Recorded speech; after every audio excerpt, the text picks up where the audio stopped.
¿Qué tal? Mi nombre es Hugo Domínguez Razo, soy historiador de la ciencia y en esta ocasión les vengo a platicar la historia de los zoológicos a través del tiempo. En principio, tenemos que remontarnos a los orígenes de nuestra especie y recordar que todo empezó en África, ¿no? Uno de los lugares más biodiversos del mundo. Ahora bien, estas relaciones que hemos tenido con la fauna siempre han sido asimétricas en un sentido de que hemos aprovechado a otros animales para nuestra supervivencia. Pero hay registros, más o menos de hace 40.000, 32.000 años, ¿no? Cuando la humanidad empezó a registrar estas representaciones de lo que significaban los animales para diferentes grupos humanos, ¿no? Eh, Hay registros también de que más o menos en el Paleolítico Superior se dio la domesticación del lobo al perro, ¿no? Uno de los animales más cercanos en todas las culturas del mundo. Esto nos lleva a un proceso conocido como la Revolución Neolítica, ¿no? Después de la última glaciación, las condiciones en todo el planeta propiciaron, ¿no?, que los diferentes grupos humanos empezaran a domesticar plantas. Esto es importante para la historia de los zoológicos porque cuando empezó a haber alimento más allá de las estaciones, los grupos humanos empezaron a asentarse en diferentes lugares estratégicos. Este asentamiento permitió, a su vez, que otros animales se acercaran a los grupos humanos, viendo los beneficios que podían tener frente a otros depredadores, ¿no?, o competencia. Eh, Ahora bien, estos procesos de la revolución neolítica dieron origen, ¿no?, a diferentes núcleos culturales, ¿no?, entre los cuales destaca, para nuestro caso, el caso mesoamericano. Ahora bien, ¿qué tiene que ver la revolución neolítica, ¿no?, la domesticación de animales, con la historia de los zoológicos? Bueno, aquí empieza una distinción clave, ¿no? Los animales domésticos son distintos de los animales silvestres precisamente porque han generado tolerancia a los humanos. Pero el animal de zoológico no es ni doméstico ni silvestre, ¿no? Está en un punto intermedio. En este punto me gustaría recordar, ¿no?, las enseñanzas del maestro de mis maestros acerca del origen de los zoológicos, porque como decía Roberto Moreno de los Arcos, contrario a lo que pudiera pensarse, los zoológicos no son una invención del mundo occidental, sino más bien son una de las aportaciones que hizo Mesoamérica a la cultura universal. ¿Cómo podemos seguir los rastros de lo que nos dice Roberto Moreno de los Arcos? Bueno, el primer gran ejemplo es el llamado penacho de Moctezuma, ¿no? Este fue un presente diplomático que hicieron, ¿no?, los grupos mexicas a los españoles en el proceso de conquista. Y, ¿no?, por devenires políticos y económicos, empezó a viajar por Europa y llegó, ¿no?, a la familia de los Habsburgo en Viena. Este rastro, ¿no?, también lo podemos seguir a partir del Códice Florentino, ¿no?, que escribió Fray Bernardino de Sahagún entre 1540 y 1585, donde empezó a registrar las costumbres de los pueblos mesoamericanos. En particular, llama la atención el rastro de los Amanteca, que eran los maestros de la plumaria, ¿no? De hecho, el penacho es justamente una obra maestra de este tipo de representaciones culturales, ¿no? ¿Y qué nos dice, no? Bueno, en primera instancia, que había una gran disposición de aves, ¿no?, y de otros animales para la elaboración de estos tipos de productos. Pero, ¿qué pasó con el Códice Florentino?, ¿no? Por una serie de intercambios diplomáticos llegó al Papa y ahí quedó olvidado mucho tiempo, ¿no? Sin embargo, lo que significó, ¿no?, estas colecciones animales que tenían una representación, ¿no?, en objetos suntuosos, fue incorporándose poco a poco en la cultura europea, ¿no?, sobre todo en las casas imperiales que en su expansión territorial empezaron a conseguir, ¿no?, animales y productos de otros lados, ¿no? Entonces, cuando nace el primer zoológico moderno, que fue el Menagerie de Schönbrunn, ¿no?, de los Habsburgo, en Viena, ¿no?, es considerado, ¿no?, el primer zoológico moderno porque, además, ¿no?, de abrirlo al público, buscaba tener especies, ¿no?, de diferentes lugares. Mientras más exótico, mejor. Este ejemplo de los Habsburgo fue retomado por otras familias imperiales, como los Borbón en Francia, que tuvieron su colección animal con los animales más exóticos que podían conseguir. Ahora bien, el Menagerie de Versalles, ¿no?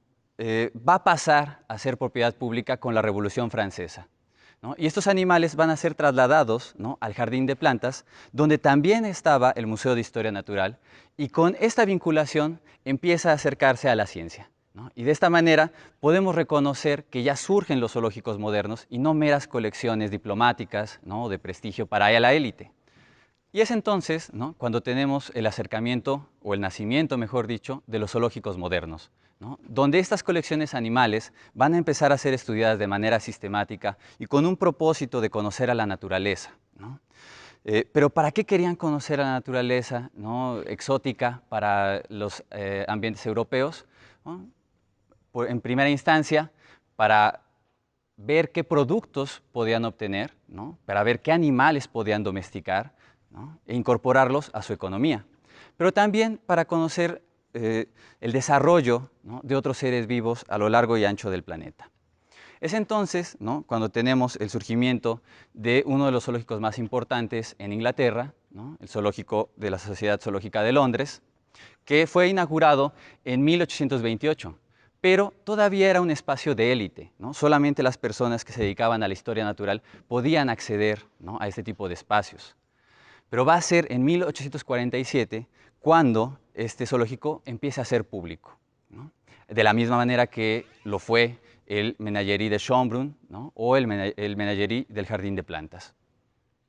Entonces, este modelo, ¿no?, de tener colecciones animales y empezar a coleccionar los seres más diversos que podían, fue replicado progresivamente en diferentes capitales europeas, ¿no?, como Dublín, Ámsterdam, Amberes, ¿no?, Berlín, inclusive hasta en Moscú, ¿no?, Madrid o Barcelona. Este proceso en el siglo XIX va a permitir, ¿no?, un mayor conocimiento de la naturaleza, ¿no?, hacer, de alguna manera, ¿no?, brindar las condiciones para que naturalistas como Darwin empezaran, ¿no?, a reflexionar sobre la teoría de la evolución. Pero en este siglo XIX también la gente que podía acceder a los zoológicos se quejaba mucho de que estaban, ¿no?, tras las rejas y de que estaban en espacios cerrados que pues generaban un ambiente poco propicio para los propios animales, los cuales morían, ¿no?, al poco tiempo de llegar a Europa. Es entonces, ¿no?, cuando emerge la figura de Karl Hagenbeck en el puerto de Hamburgo y va a hacer una revolución en esta representación de los animales, ¿no?, porque a partir de esa experiencia, ¿no?, de atraparlos en su lugar de origen, va a intentar recrear su hábitat, ¿no?, en el jardín zoológico.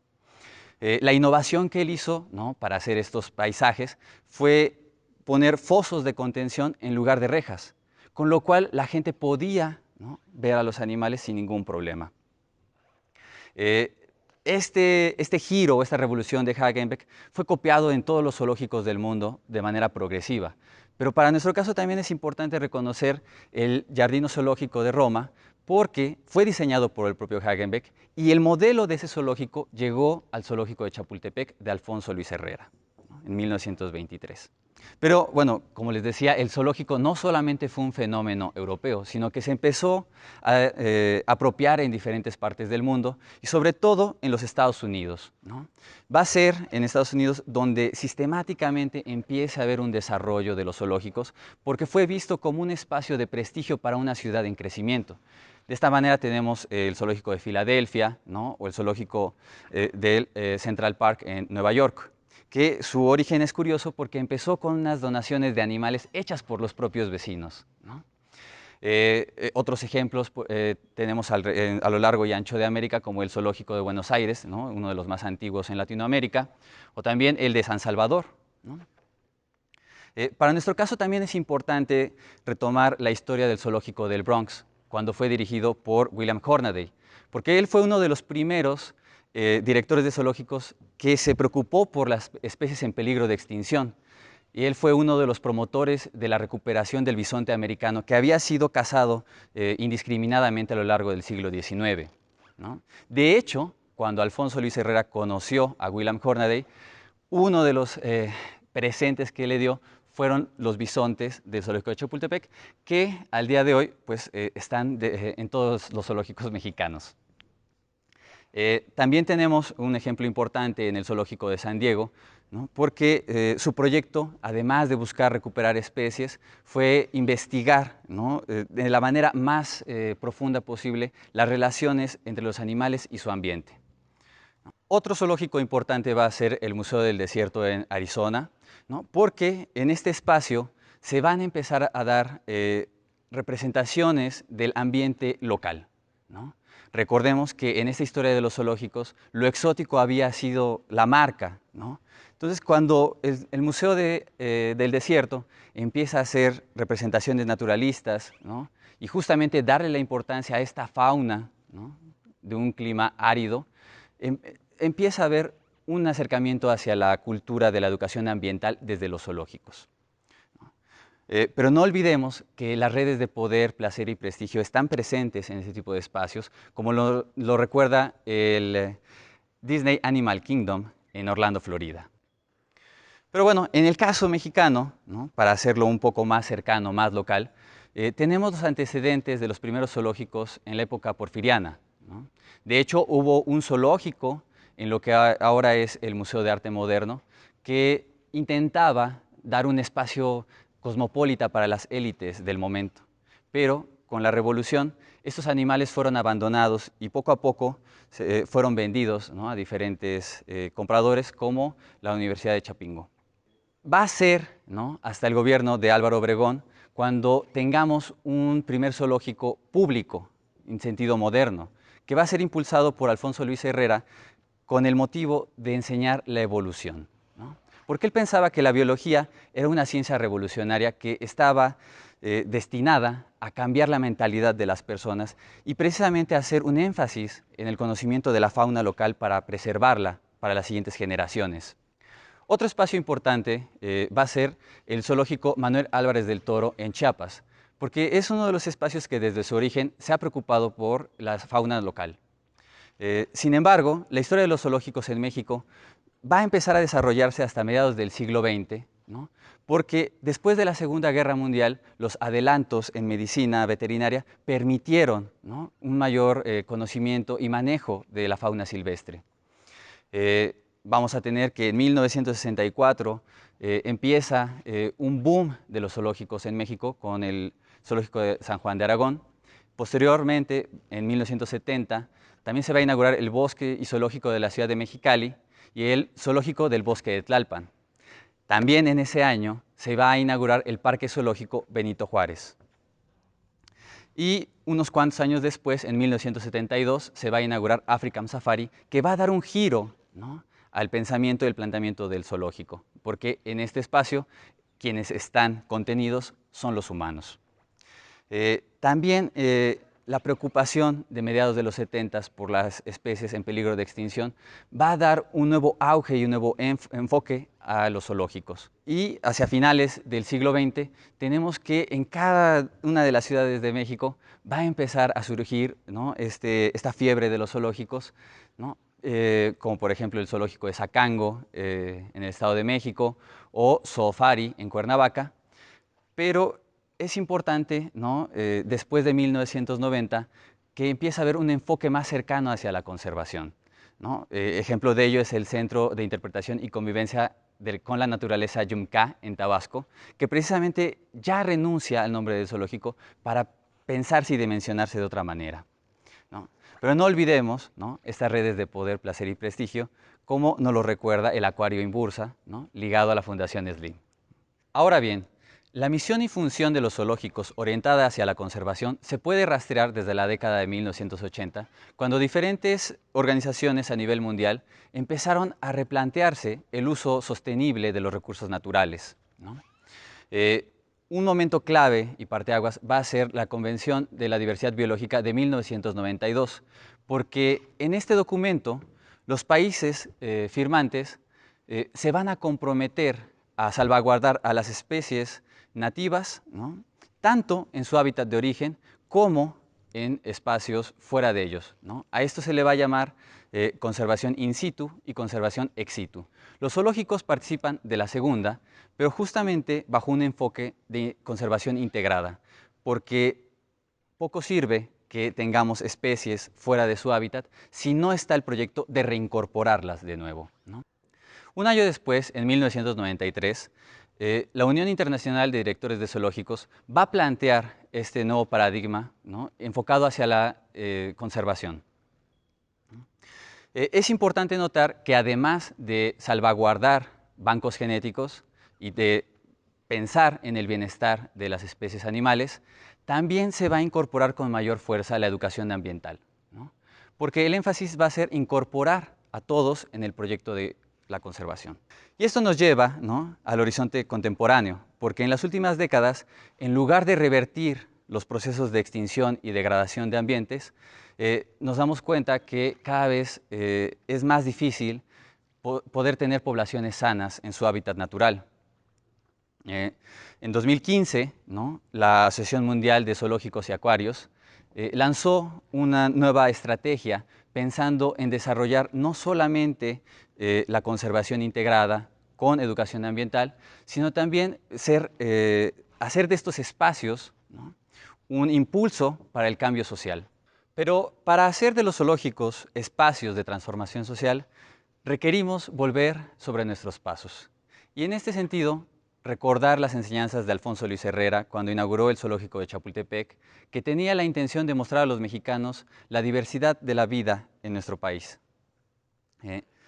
Sin embargo, las ideas del propio Alfonso Luis Herrera estaban basadas en su época de juventud, cuando fue ayudante naturalista en el Museo Nacional, época en la que publicó un texto llamado Los Museos del Porvenir, en el cual, además, ¿no?, de mostrar y de exponer cómo es que todos los seres vivos estamos interrelacionados de manera físico-química, también nos invitaba a reflexionar sobre la diversidad de la vida. Para ello, él acuñó una frase en latín que dice in multis una, que era una estrategia con la cual él nos invitaba a pensar sobre la filosofía profunda de la diversidad de la vida. Y pensando en esta frase de Alfonso Luis Herrera, mi invitación es a justamente reflexionar cómo es que nos relacionamos con los seres vivos que están en el espacio que habitamos, ¿no? Y tener una conciencia a futuro, ¿no?, de cómo es que a partir del conocimiento podemos generar condiciones para una toma de decisiones informada y que no solamente piense o se piense, ¿no?, en la utilidad para los humanos, sino en beneficio de la vida misma. Gracias. Para terminar este taller, los invito a hacer una actividad cuyos detalles se encuentran más abajo, pero el concepto principal es embajador animal, ¿no? En los zoológicos hay especies carismáticas que son utilizadas como embajadores precisamente por su impacto que tienen con el público, ¿no? Llamar la atención del público con este tipo de animales permite que haya una vinculación entre las comunidades. Por lo anterior, les quisiera proponer pensarse como embajadores de los animales de su localidad. La actividad consiste en hacer un reportaje sobre la fauna de la localidad. En particular, les voy a pedir que piensen en un pez y en un reptil que se encuentre alrededor suyo. Vamos a preguntarles a miembros de la comunidad qué saben, ¿no?, de estos animales y cómo se aprovechan, ¿no? Puede ser, ¿no?, desde comida, ¿no?, hasta mitos y leyendas. La intención es que en este reportaje ustedes brinden información sobre la fauna de su localidad y permitan generar condiciones para que en un futuro estas especies puedan seguir viviendo en su lugar de origen y próximas generaciones puedan convivir con ellos.